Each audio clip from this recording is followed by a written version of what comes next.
Hi friends, आज मैं आपको बताऊंगी ज्येष्ठ मास की कथा। वीडियो की शुरुआत करते हैं। महर्षि स्कंद जी अपने शिष्यों को ज्येष्ठ माह का महत्व सुनाते हुए कहने लगे कि इस महीने में जल देने का विशेष महत्व है।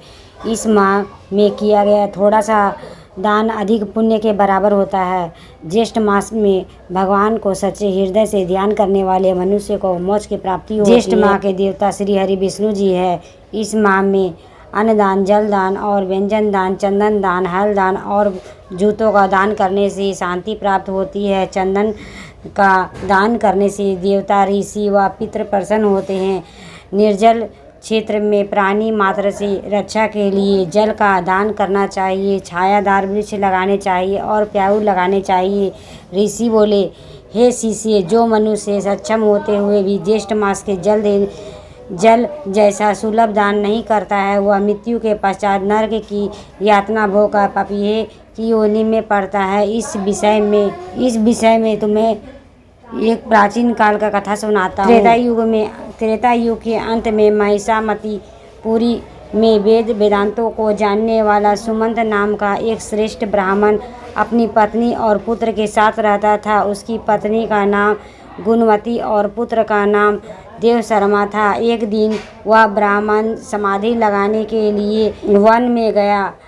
कुछ समय हरि विष्णु श्री हरि का ध्यान कर वह ब्राह्मण वहाँ स्थित सुंदर सरोवर का जल पीकर वृक्ष की छांव में सो गया, जो कि सरोवर के एकदम नज़दीक था।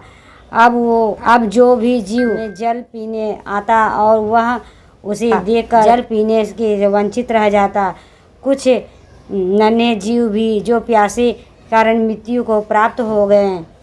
सूर्यदेव के अस्त होने पर वह ब्राह्मण अपने घर लौट आया, लेकिन अनजाने में हुआ पाप साथ आ गया। कुछ समय के बाद ब्राह्मण अस्वस्थ हुआ, उसकी मृत्यु हो गई।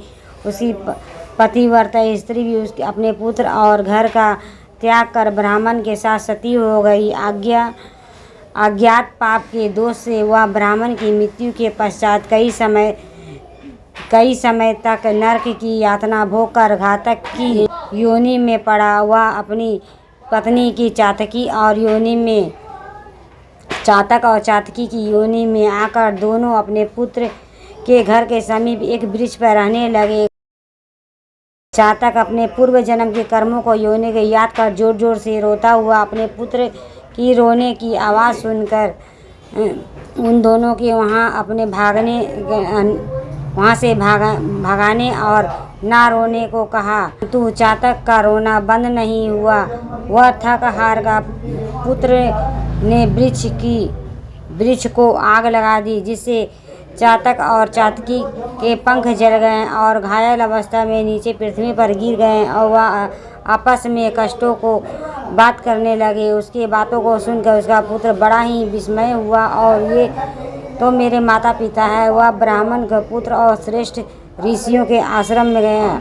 वह पुत्र ब्राह्मण ऋषि के आश्रम में गया और अपने माता पिता के साथ सारा वार्ता सुना और उसके उद्धार का उपाय पूछने लगा। तब ऋषि ने उसे बताया, तुम्हारे पिता पूर्व जन्म के अज्ञात पाप से उसे मुक्ति के लिए तुम जल का दान की व्यवस्था करो। तब ब्राह्मण के पुत्र ऋषि के कहे अनुसार अपने माता पिता के नाम पर निर्जल वन में प्याऊ लगा दिया, जहाँ पर आने वाले मनुष्य, पशु, पक्षी, जीव जंतु जल पीने लगे। उसकी पुण्य के प्रभाव से माता पिता को चातक और चातकी के योनि से छूटकर अपने पुत्र की सुख समृद्धि का आशीर्वाद देते हुए बैकुंठ धाम चले गए हैं। इस प्रकार ज्येष्ठ मास की जल दान का विशेष महत्व है। जो मनुष्य, प्राणी, पशु, पक्षियों, जीव जंतुओं के लिए जल का व्यवस्था करता है, वह इस लोक का सुख भोग अंतकाल में बैकुंठ धाम को प्राप्त हो जाता है। दोस्तों, ये वीडियो आपकी कैसी लगी? लाइक करें, सब्सक्राइब करें, बेल वाला आइकन को ऑल में प्रेस करें ताकि इसी तरह का लेटेस्ट वीडियो रोजाना में। Bye friends.